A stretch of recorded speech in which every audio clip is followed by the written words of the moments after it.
सभी को नमस्कार। मैं थोड़ा सा इसमें मतलब शुद्धिकरण की दृष्टि से कह रहा हूँ कि मैं वाणिज्य का छात्र हूँ।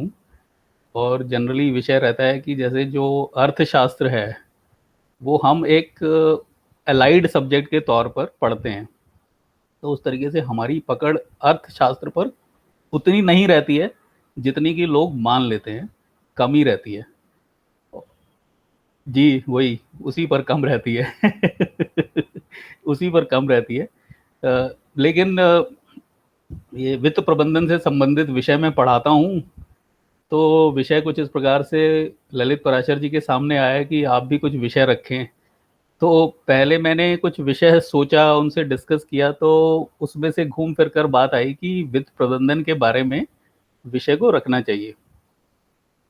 और जैसा कि उनका आग्रह था, और बल्कि मैं उनका धन्यवाद भी करना चाहूँगा कि उनके आग्रह की वजह से मुझे एक तरीके से वो मार्ग प्रशस्त भी हुआ। तो मैं उसी को ध्यान में रखते हुए कौटिल्य अर्थशास्त्र के पहले श्लोक से, मैं इसे पहला इसलिए कह रहा हूँ कि वैसे तो पुस्तक मैंने एक संक्षिप्त संस्करण मेरे पास है, जो करीब जब मैंने अध्यापन कार्य शुरू किया था तो तभी करीब खरीदी थी, कोई 35 एक वर्ष पहले। क्योंकि बाई चांस उसी में वो पर्ची भी रखी थी जिसपे 16 अगस्त तो लिखा है लेकिन ईयर नहीं लिखा है। तो मुझे पता नहीं कि कब खरीदी थी, लेकिन 12 रुपए में खरीदी थी, ये उससे पता लग रहा है। तो आज की डेट में 12 रुपए में नहीं मिलती है ऐसी किताबें। तो उससे कुछ अंदाजा, और किताब थोड़ी पुरानी है तो उससे मैं ये मान करके चल रहा हूँ कि करीब तभी खरीदी होगी। 2 बार ऐसे मैंने पढ़ी भी है, लेकिन फिर भी जितना हमें उसके अंदर पता लग पाता है या हम समझ पाते हैं। तो अब जब ये विषय आया कि कुछ कौटिल्य अर्थशास्त्र से भी जोड़ करके बात कहनी है, तो मैंने कुछ उसमें से ढूंढने की कोशिश की है। संक्षिप्त संस्करण ही है। तो उसका जो पहला श्लोक है इस पुस्तक के हिसाब से, तो उसमें चारों विद्याओं और उनके उद्देश्य को लेकर के ये श्लोक कहा गया है। और क्योंकि कौटिल्य अर्थशास्त्र का जो विषय है वो राजा की दृष्टि से है या राज्य चलाने की दृष्टि से है, तो शायद उसी दृष्टि से उसे कहा भी गया है। लेकिन क्योंकि इसमें विद्या की बात आ रही है तो मुझे लगा कि ये श्लोक यहाँ पर रेलेवेंट हो सकता है, तो मैं इसको पढ़ रहा हूँ। विद्या विनीतो राजा ही प्रजानाम विनय रतः, अनन्याम पृथ्वीम भुंक्ते सर्वभूत हिते रतः। इसका हिंदी रूपांतरण इस प्रकार से है कि विद्या द्वारा विनय का धारण करने वाला राजा ही प्रजाओं में विनय अथवा अनुशासन की स्थापना कर सकता है। वह सर्वलोक हित में तत्पर रहता हुआ शत्रु रहित होकर पृथ्वी का भोग करता है। फिर उसमें अलग अलग प्रकार की विद्याओं का उस प्रकार से इंटरप्रिटेशन में उसको, उसका मतलब एक तरीके से एक्सपेंड करके उसको एक्सप्लेन किया गया है। तो श्लोक में तो इतनी ही बात आ रही है, लेकिन तो मैं इस श्लोक को यहाँ पर किस दृष्टि से कह रहा हूँ कि देखिए, मैं अपने जो भी मेरे पास ये 20-25 मिनट का समय है, मेरी आवाज ठीक से आ रही है? तो जो भी ये 20-25 मिनट का समय है, इस 20-25 मिनट में मैं अपने पूरे विषय को 3 हिस्सों में रखना चाहता हूँ। उसमें वो जो 3 हिस्से हैं, उसमें पहला हिस्सा वित्त प्रबंधन का है, और दूसरा हिस्सा कौटिल्य अर्थशास्त्र में उससे संबंधित मुझे क्या मिल पाया है वो है, और तीसरा जो है जो कि विषय जिस प्रकार से रखा गया है कि आम व्यक्ति के लिए वित्त प्रबंधन की क्या उपादेयता है, तो वो विषय भी उसके अंदर थोड़ा बहुत आएगा। क्योंकि समय भी लिमिटेड है तो उसको उसी प्रकार से मैं रखने की कोशिश कर रहा हूँ। लेकिन भूमिका के तौर पर भी कुछ 1-2 मिनट में मैं ये बात भी कहना चाहता हूँ कि मैंने अपना जो पढ़ाई का काम स्कूल तक हिंदी माध्यम से, मातृभाषा से किया।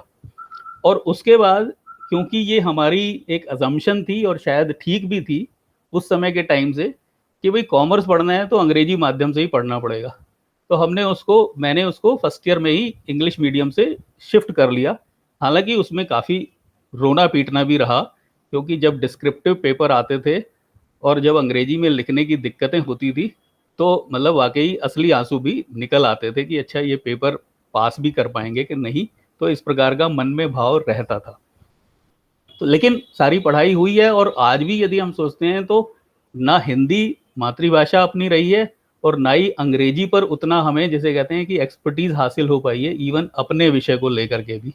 तो पता नहीं वो निर्णय ठीक था या नहीं, या पता नहीं हम सभी के सभी उस निर्णय से किस प्रकार से निकल पाएंगे कि मातृभाषा में अधिक अध्यापन अध्ययन कार्य हो सके, तो उसका नहीं पता। लेकिन ये मैं भूमिका के तौर पर कहना चाहता हूँ। मेरी पढ़ाई पहाड़गंज में मैं रहता था, रामजस नंबर 4 से हुई, अच्छा स्कूल माना जाता था।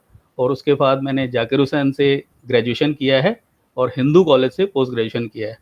तो सभी प्रकार की जिसे कहते हैं विरासताएं मुझे विरासत में मिली हैं, अलग अलग कल्चर के लोगों से जुड़ना हुआ है। तो जब हम वित्त प्रबंधन की बात करते हैं, तो क्योंकि ये विषय हम व्यवसाय से संबंधित स्टूडेंट्स को पढ़ाते हैं, तो वहाँ पर हमारा जो मुख्य फोकस है वो व्यवसाय पर रहता है। तो जो व्यावसायिक संस्थाएं हैं, जब हम वित्त प्रबंधन की बात करते हैं, तो किसी भी प्रबंधन को बिना उद्देश्य के नहीं देख सकते। तो हमें जब उद्देश्य देखना है तो उसमें संस्था का उद्देश्य देखना पड़ता है। तो यहाँ पर क्योंकि हमारा फोकस व्यावसायिक संस्थाओं पर रहता है, तो हम व्यावसायिक संस्थाओं के उद्देश्य को ही देखते हैं। तो जब हम व्यावसायिक संस्थाओं के उद्देश्य को देखते हैं, तो उसमें मुख्य तौर पर लाभार्जन को ही, प्रॉफिट अर्न करने को ही या प्रॉफिट मोटिव को ही हम मेन ऑब्जेक्टिव के तौर पर देखते हैं। लेकिन जब हम इसे वित्त प्रबंधन से जोड़कर देखते हैं, तो पिछले करीब 100 वर्षों में इस मॉडर्न सब्जेक्ट का, जिसे हम फाइनेंस के तौर पर कहते हैं, जो विकास हुआ है, तो उसमें मुख्य जो उद्देश्य है वो एक प्रकार से देखे जाने से बदल करके दूसरे प्रकार से देखा जाने लगा है। तो वो बदलाव क्या हुआ है? वो बदलाव इस रूप में हुआ है कि पहले हमारे पास क्योंकि कोई और मापदंड नहीं था, तो हम प्रॉफिट को बढ़ाना या प्रॉफिट को मैक्सिमाइज करना ही मुख्य उद्देश्य मानते थे। लेकिन समय के बदलाव के साथ, क्योंकि व्यावसायिक संस्थाएं किस प्रकार से काम कर रही हैं, उसका एक रिफ्लेक्शन हमें मार्केट्स में दिखने लगा है, स्टॉक मार्केट्स में या फाइनेंशियल मार्केट्स में, जहां पर कि उन संस्थाओं के जो ओनर्स होते हैं, जो प्रोमोटर्स होते हैं या शेयर होल्डर्स होते हैं, उनकी जो पूंजी होती है, उनको वहां पर खरीदा बेचा जा सकता है। स्टॉक मार्केट में उसका रिफ्लेक्शन आता है कि उस कंपनी का या किसी भी कंपनी का वो शेयर कितने में बिक रहा है। तो जो ये रिफ्लेक्शन आता है, इसी को हम कहते हैं कि उस कंपनी की वर्थ उससे हम माप सकते हैं। तो उस प्रकार से पिछले 100 वर्षों में, यानी कि यदि मैं कहूं कि करीब पिछले 60-70 वर्षों से हम प्रॉफिट मैक्सिमाइजेशन से शिफ्ट करके हम अपनी बात को वेल्थ मैक्सिमाइजेशन के तौर पर कहने लगे हैं। और जब हम वेल्थ मैक्सिमाइजेशन की बात करते हैं, तो हमारा वेल्थ से मतलब यही है कि मार्केट में उसकी कितनी कीमत लगाई जा रही है। तो जब हम कहते हैं कि मार्केट में उसकी कितनी कीमत लगाई जा रही है, तो अब आप देखेंगे कि मार्केट्स तो क्या है कि डेली ऊपर नीचे होती है। तो डेली ऊपर नीचे होती है, कई बार लाख करोड़ रुपए भी ऊपर नीचे हो जाते हैं, यदि हम इंडियन स्टॉक मार्केट की बात कहें।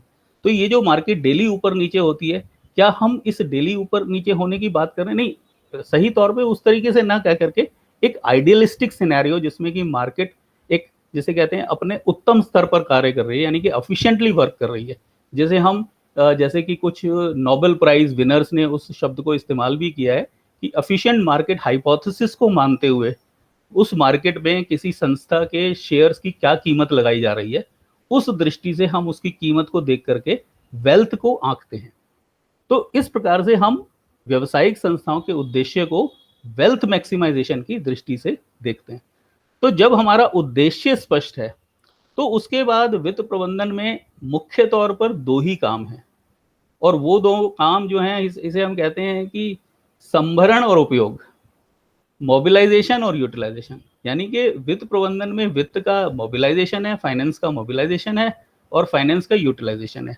तो सच पूछो तो मुख्य तौर पर यही 2 काम संस्थाओं में वित्त प्रबंधन में लगे हुए लोगों का रहता है।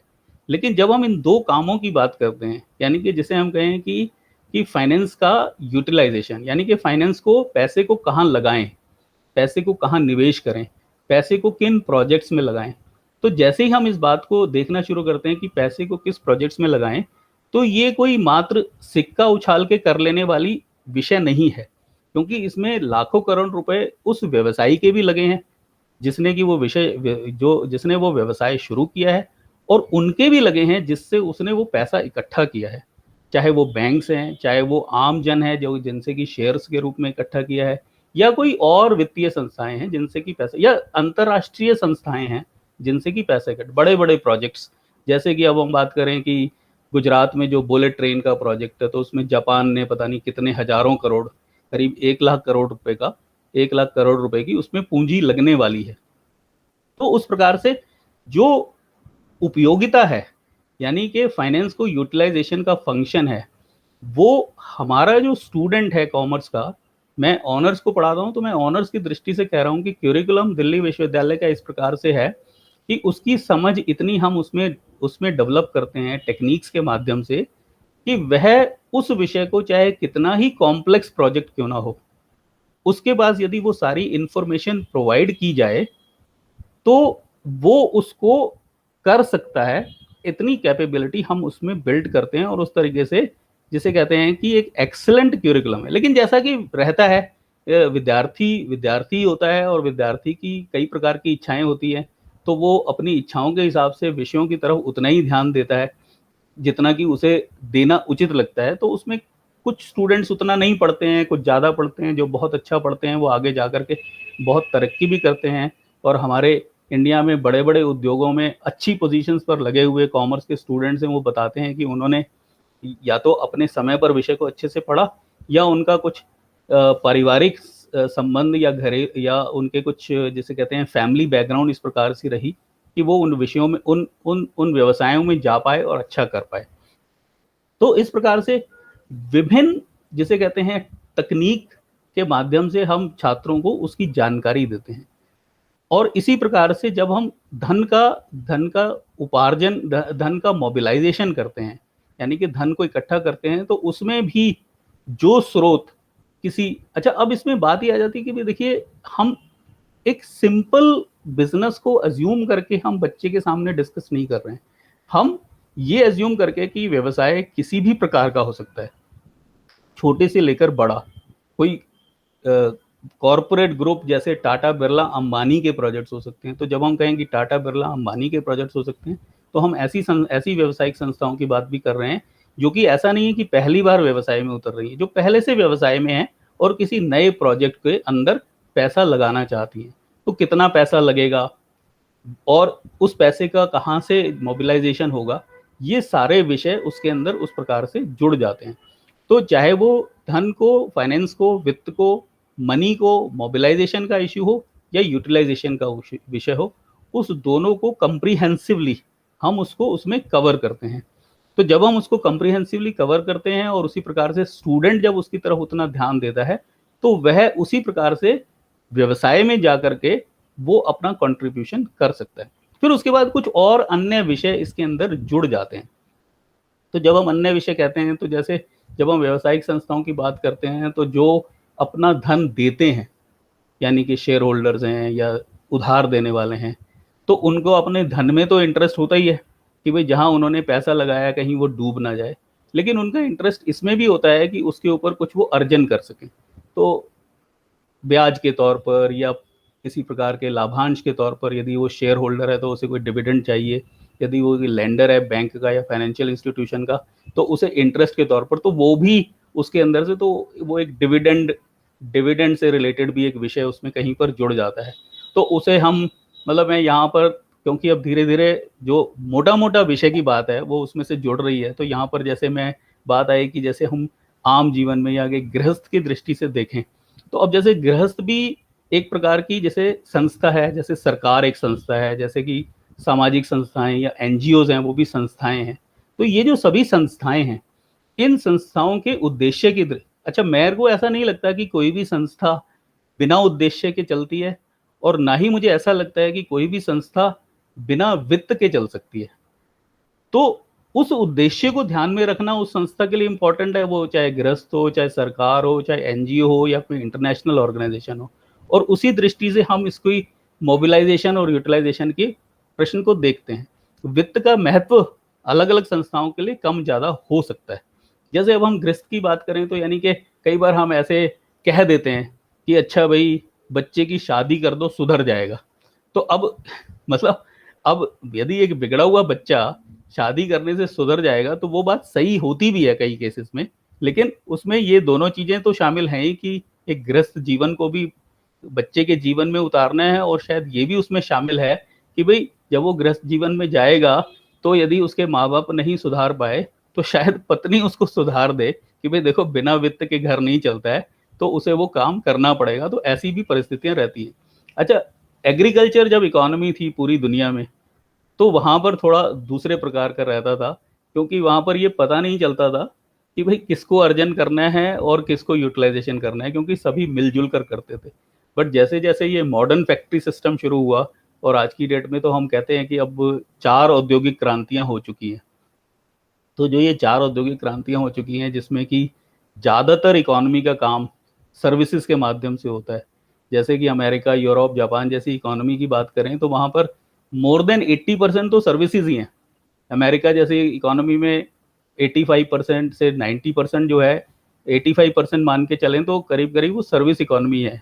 और मैन्युफैक्चरिंग तो जैसे कि पूरी दुनिया का मैन्युफैक्चरिंग चाइना में शिफ्ट हो गया था एक समय पर, अब कोरोना काल में थोड़ा शायद कुछ परिवर्तन आया है। तो मैन्युफैक्चरिंग जो है वो सिमट करके इकोनॉमी का बहुत कम हिस्सा रह गया, और इसी प्रकार से एग्रीकल्चर भी बहुत कम रह गया। लेकिन जो ये मॉडर्न सिस्टम है इसमें गृहस्थ की भूमिका थोड़ी बदल जाती है, क्योंकि उस प्रकार से संयुक्त परिवार की सिचुएशन नहीं रहती है। तो लेकिन जो विषय यूटिलाइजेशन और मोबिलाइजेशन का है वो गृहस्थ के जीवन में, चाहे वो संयुक्त परिवार हो चाहे वो एक न्यूक्लियर फैमिली हो, शायद उसके लिए मतलब उतना ही महत्वपूर्ण है। और यहाँ पर हालांकि आज लोग कम हैं, लेकिन फिर भी मुझसे कहीं ज़्यादा तजुर्बेकार गृहणियाँ, गृहस्थ बैठे होंगे जो कि शायद और अधिक अच्छे से जानते होंगे और शायद इस बात को कह भी सकते हैं कि किस प्रकार से गृहस्थ जीवन चलता है और उसमें वित्त की भूमिका क्या रहती है और उस वित्त को किस प्रकार से अधिक से किया जा सकता है। यहाँ पर मैं एक और श्लोक के माध्यम से, जो कि कौटिल्य अर्थशास्त्र में आया है, मैं उसको इसके अंदर जोड़ना चाहता हूँ, जो कि राज्य में कानून की व्यवस्था की दृष्टि से आया है। ऐसे अध्याय के अंदर वह है कि कर्म करह यथा यथा संभाषितम वेतनम लभेत, कर्म कर्म काल अनुरूप संभावित वेतनः, कर्षकः सस्यानां गोपालकः सर्पिषां चंदेहक पन्या पन्यान आत्मनः व्यवहृतानां देश भागम संभाषित वेतनो लभेत। कर्म कर मजदूर जो वेतन निश्चित हुआ है उसे ग्रहण करे। यदि वेतन पहले से न हुआ हो तो मजदूर अपने किए हुए कर्म तथा लगाए हुए समय के अनुसार वेतन प्राप्त करे। कृषक अनाज में, ग्वाला घृत में और व्यापारी वस्तुओं में 10वां भाग वेतन रूप में ग्रहण कर सकता है। तो जब आप व्यापारी की बात कर रहे हैं तो एक प्रकार से जो उसका प्रॉफिट मोटिव है उसको भी यहाँ पर कहीं पर डिफाइन किया है कि वो ऐसा ना हो कि यदि यदि जैसा कि कोरोना काल में हुआ कि जो मास्क घर में 5 रुपए में भी आप लागत लगा करके बना सकते थे वो 300 रुपए तक में भी बिका, 400 रुपए में भी बिका। तो उसमें कहीं पर व्यापारी के लिए भी ये कहा गया है कि आपका जो प्रॉफिट मोटिव है वो रीजनेबल होना चाहिए। और उसी प्रकार से उस समय की व्यवस्था, उस समय की अर्थव्यवस्था को देखते हुए कृषक कैसे क्या ग्रहण करे, तो कैसे मतलब कंपेंसेशन, चाहे वो लेबर है या वो एग्रीकल्चरल फार्मर है या कोई और व्यक्ति है, तो वो उसको कैसे उसका पारितोषिक या पारिश्रमिक उसे मिलेगा, उसके बारे में भी इसमें इस तरीके से कहा गया है।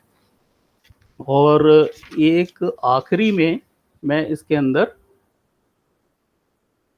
जो कि बड़ा मुझे लग रहा है कि बड़ा महत्वपूर्ण है और ऐसा अक्सर होता भी है, कि उसे प्रजा पीड़िकों से प्रजा की रक्षा के अध्याय में व्यापारियों के लिए कहा गया है। अच्छा, प्रॉफिट मोटिव तो बिजनेस का होता ही है, लेकिन जब जिसे हम कहते हैं कि प्रॉफिट मोटिव बढ़ जाए तो उससे कई समस्याएं आती हैं। जैसे कि हमारा ग्लोबल फाइनेंशियल क्राइसिस हुआ 2006-08 में, तो उसको हम प्रॉफिट मोटिव का बढ़ा हुआ रूप के तौर पे उसे हम ग्रीड कह देते हैं यानी कि आपकी लालसा इतनी बढ़ गई कि आपने प्रॉफिट के अलावा और कुछ नहीं देखा, जिसकी वजह से पूरी व्यवस्था बिगड़ गई। तो इसमें इसे लिखा है इस तरीके से कि प्रक्षेपम पन्य निष्पत्तिम शुल्कम वृद्धिम वक्रम व्यय आनन्यांश संख्यायाय। मेरा उच्चारण उस तरीके से पूरा ठीक से नहीं आ रहा है। स्थापे दर्घ दर्घम दर्घम, अच्छा ये मैं ठीक से नहीं बोल पा रहा हूँ, लेकिन इसका हिंदी इस प्रकार से दिया हुआ है। मृत मूल्य लगाने में चतुर पन्य अध्यक्ष व्यापारियों को प्रत्येक वस्तु के मूल्य को उसके उत्पादन व्यय, लगाई गई पूंजी, मजदूरी, ब्याज, भाड़ा, शुल्क आदि का अनुमान करके निश्चित करें। तो ऐसा हम जब स्टूडेंट्स को पढ़ाते हैं तो हम ये कहते हैं कि देखिए मूल्य लगाने के दो तरीके होते हैं। एक तरीका उसमें होता है लागत के आधार पर, और दूसरा तरीका होता है कि दूसरे की जेब में कितना पैसा है, या हम उसे कहते हैं साइकोलॉजिकल प्राइसिंग, या उसे हम कहते हैं skimming the price, skimming the cream. तो ये दो तरीके होते हैं। तो उसका जिक्र भी, उसका भी एक प्रकार से कौटिल्य के अर्थशास्त्र, मतलब आप ये देखिए कि कितने हजारों वर्ष पहले लिखी गई किस पुस्तक में उन्होंने व्यापारियों की किस प्रकार की प्रवृत्ति रहती है या कुछ व्यापारियों में रह सकती है, उसको ध्यान में करते हुए राजा को क्या करना चाहिए, उस दृष्टि से इसको लिखा है। तो ये तीनों विषय मैंने इस संक्षिप्त समय में करीब करीब 20 एक मिनट में मैंने कहने की कोशिश की है। और मुझे लगता है कि क्योंकि आज संख्या भी कम है, तो बाकी हम प्रश्नोत्तरी के माध्यम से भी उस बात को रख सकते हैं। यदि किसी के मन में कुछ प्रश्न हो तो वो कह सकते हैं। मैंने बहुत ज़्यादा टेक्निकल में मैंने जाने की कोशिश नहीं की है, क्योंकि मुझे लगा कि शायद यहाँ पर मैं विषय को पढ़ा नहीं रहा हूँ, उसका एक तरीके से एक मोटा मोटा, जैसे कहते हैं, एक परिचय ही सामने रख रहा हूँ, और उसको किस प्रकार से बाकी लोग देख सकते हैं, उस तरीके से मैंने इसे रखा है। बोलने को हम तो पूरा वर्ष ही इस पर बोलते हैं, तो बोलने को कितना ही लंबा बोला जा सकता है। धन्यवाद। अ, देखिए, जो मतलब जैसे हम अर्थ को हम, जैसे उसका इंग्लिश रूपांतर में हम बात करते हैं आर्थिक, यानी कि इकोनॉमिक। तो जो इकोनॉमिक एक्टिविटी है वो एक प्रकार से जिसे कहते हैं कि वो वित्त का सिक्के का दूसरा पहलू है। जो वित्त है उसे हम, वित्त के माध्यम से हम इकोनॉमिक एक्टिविटी को देख रहे हैं। यानी कि जैसे अब जो पार्लियामेंट का दोबारा से रेनोवेशन का प्रोजेक्ट टाटा प्रोजेक्ट्स वालों को मिला है, तो उसका जो संसद है, उसका जो स्वरूप है, ये उसका आर्थिक स्वरूप है या अर्थ रूप में है, इकोनॉमिक एक्टिविटी के तौर पर है। लेकिन उसका जो, यदि हम उसे फाइनेंशियल टर्म्स में देखें तो वो वित्तीय हो जाएगा। यानी कि हम कहें कितना खर्चा हो रहा है, तो हम कह रहे हैं, या हम कहेंगे अच्छा कितने भवन में कितने कमरे बन रहे हैं, उसमें एमपीज के लिए क्या सुविधा है, ऑफिस के लिए क्या सुविधा है, लाइब्रेरी कैसी बन रही है, टेक्नोलॉजी का कैसा इस्तेमाल हो रहा है। तो हम उसकी इकोनॉमिक एक्टिविटीज़ को देख रहे हैं। लेकिन यदि हम उसको फाइनेंशियल टर्म्स में देखें, तो फाइनेंशियल के माध्यम से हम उसको कंट्रोल करते हैं। क्यों कंट्रोल करते हैं? क्योंकि हमें ये आइडिया है कि अच्छा है कितना लगाने के लिए, उद्देश्य क्या है, क्या ये उद्देश्य की तरफ जा रहा है जो खर्चा, या नहीं जा रहा है। जैसे कि आजकल दिल्ली विश्वविद्यालय की बात मैं कर रहा हूँ कि बंद है, तो बंद है तो, लेकिन फिर भी ऑनलाइन क्लासेस चल रही हैं। तो ऑनलाइन क्लासेस चल रही हैं, तो क्या हम ऑनलाइन इंफ्रास्ट्रक्चर की तरफ खर्चा कर पा रहे हैं कि नहीं कर पा रहे हैं? तो उसका एक आर्थिक पक्ष है और उसका एक वित्तीय पक्ष है।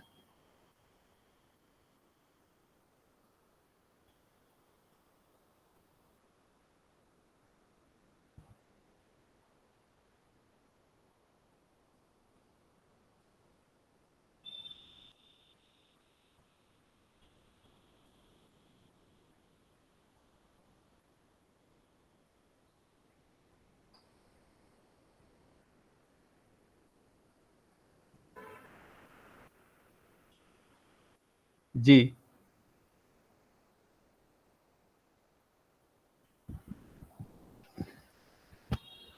अ, इसमें इसमें हाँ, जी, जी, जी, जी, हाँ, दूसरा प्रश्न, जी, जी, जी,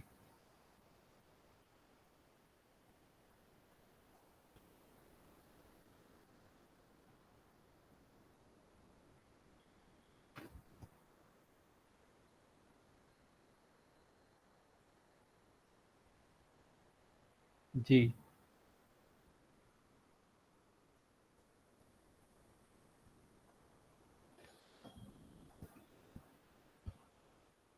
अ दूसरा प्रश्न, क्योंकि मानवीय दृष्टि से तो बात ये है कि वो ठीक नहीं है, लेकिन क्योंकि उसके ऊपर कानूनी प्रतिबंध भी है कि आप होर्डिंग नहीं कर सकते हैं। तो इवन उस मानवीय दृष्टिकोण को एक तरीके से कानूनी मान्यता भी मिली हुई है और रहता है कि भई हाँ, होर्डिंग तो नहीं होनी चाहिए। तो शायद उसमें वो ऑलरेडी ये बात रिफ्लेक्ट होती है कि वो मानवीय दृष्टि से ठीक नहीं है, इसलिए कानून उस प्रकार से बना है, लेकिन उसके बावजूद भी होती है, कानूनी प्रक्रिया अपने तरीके से काम कई बार करती है, कई बार नहीं कर पाती है। लेकिन जो पहला प्रश्न है, उसमें कुछ और बातें भी जुड़ जाती हैं जब हम जेब की बात करते हैं।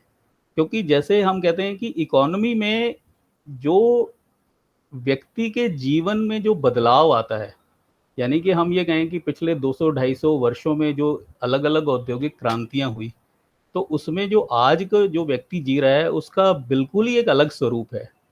यानी कि वो ऐसा नहीं है कि सिर्फ़ खेती करता है और अपना 2 वक़्त का भोजन करता है और अपने परिवार को पालता है।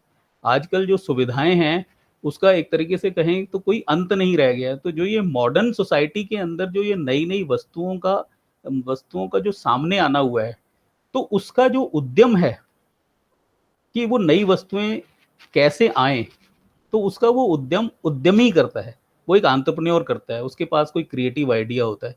तो जब उसके पास क्रिएटिव आइडिया होता है और हम ये कहते हैं भई देखिए, ये तो तुम्हारा बिज़नेस है, तुम्हें ही सोचना है कि उसमें से किस प्रकार से वो खर्चा निकले, जो खर्चा आप कर रहे हैं। जैसे कि मैं उदाहरण दूँ कि अब हम सडनली पिछले कुछ वर्षों से हम सोलर एनर्जी को पूरी दुनिया में एक इस्तेमाल के तौर पर बढ़ता हुआ देख रहे हैं। सोलर कार ऑलरेडी सड़कों पर दौड़ रही है। तो ये जो परिवर्तन आया है, इस परिवर्तन में या मैं और 25 वर्ष पहले चले जाऊँ कि जैसे अब हम ऑनलाइन पता नहीं क्या-क्या खरीद लेते हैं।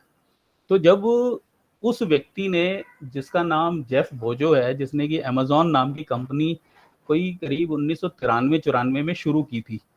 तो उसने करीब 15-20 वर्ष तक नुकसान उठाया और कई बार ऐसा होता है कि फिर लोग देने को तैयार होते हैं, तो उसे अपने उस नुकसान की भरपाई भी करनी होती है। जो वो उठा रहा है, यानी कि अपना निवेश कर रहा है, तो उस निवेश को भी उसे रिकवर करना है। और क्योंकि ये उसका आइडिया है और उस आइडिया की वजह से सोसाइटी में बदलाव आ रहा है, तो उतनी फ्रीडम भी हम उसको दे करके चलते हैं। और जब हम उसको फ्रीडम देते हैं और उसको लाभ अर्जित करने की, जेब देख करके वस्तुओं की कीमत लगाने की उसे हम अपॉर्च्युनिटी देते हैं, तो उससे कई बार क्या होता है कि बिज़नेस में कॉम्पिटिशन शुरू हो जाता है। बिज़नेसमैन को लगता है कि अच्छा भई ये बिज़नेस ऐसा है जिसमें प्रॉफ़िट ज़्यादा है, तो अन्य व्यवसायी भी उस बिज़नेस में आ जाते हैं। तो जब अन्य व्यवसायी उस बिज़नेस में आ जाते हैं, तो ऑटोमैटिकली जो प्रॉफ़िट मार्जिन है वो घट जाता है। लेकिन कभी-कभी क्या होता है कि वो उस प्रकार की परिस्थितियाँ नहीं संभव हो पाती, मोनोपोली सिचुएशन हो जाती है, तो वहाँ पर एक प्रकार से सरकार का इंटरवेंशन उसमें ज़रूरी हो जाता है, उस प्रॉफ़िट मार्जिन को कम करने के लिए। तो ये परिस्थितियाँ देख कर के हम ये कह सकते हैं कि जो लाभार्जन जो जेब देख कर के हो रहा है, वो गलत डायरेक्शन में जा रहा है या अभी वो रीज़नेबल है। तो कुछ हद तक उसका अवसर व्यवसायी को देना ज़रूरी भी होता है, लेकिन कहीं-कहीं पर उस पर नियंत्रण की ज़रूरत भी रहती है। बहन जी, मैं ये मानता हूँ कि रहा ही होगा। कारण उसका ये है कि राज्य की सेवा करना हमेशा से ही दोनों दृष्टि से, उसकी प्रेस्टीज की दृष्टि से और उसमें मिलने वाले वेतन की दृष्टि से हमेशा ही महत्वपूर्ण रहा है। तो और इस प्रकार के किस्से कहानियों में, इतिहास में ये बातें आ ही जाती हैं कि यदि आपको गवर्नमेंट जॉब मिल रही है, तो जैसे सेना है, वो तो एक तरीके से गवर्नमेंट जॉब ही है, चाहे उसमें वेतन देने के तरीके अलग-अलग हो सकते हैं।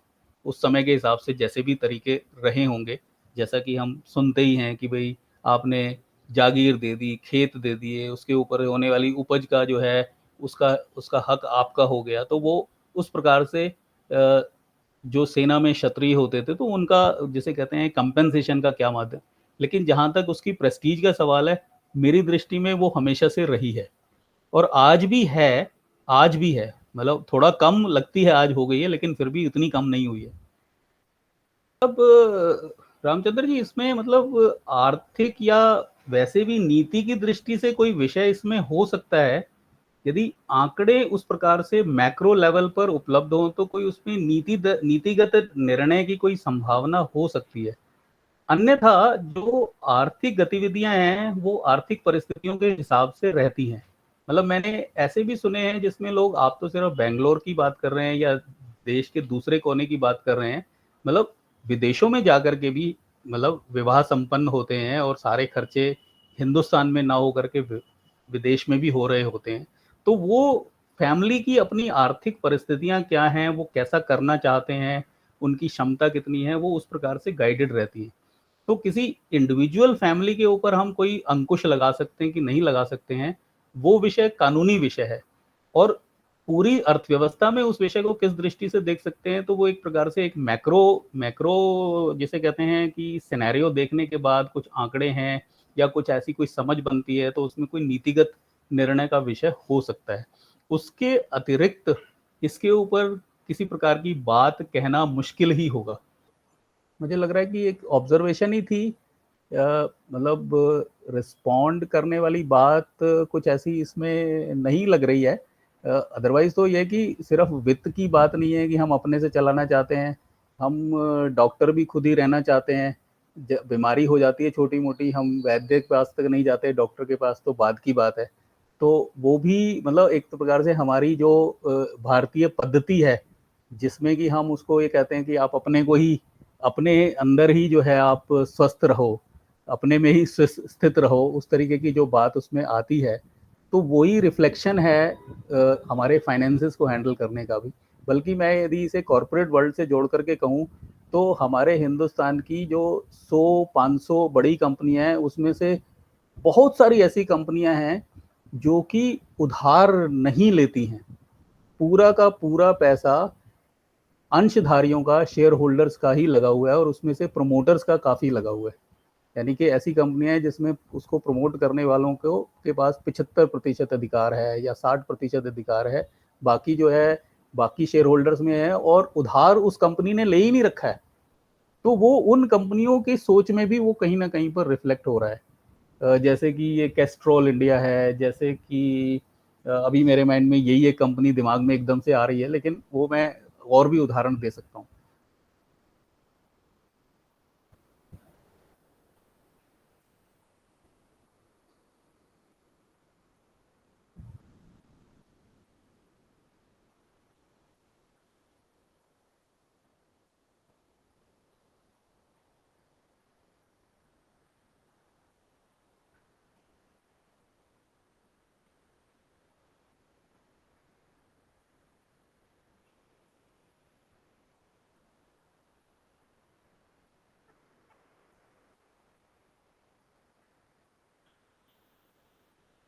मतलब वो तो कोई उस तरीके से विशेष पुस्तक नहीं है, कौटिल्य अर्थशास्त्र का संक्षिप्त संस्करण है। कौटिल्य अर्थशास्त्र के विभिन्न संस्करण अलग अलग जगहों पर, पुस्तकालय में, दुकानों पर मिल जाएंगे।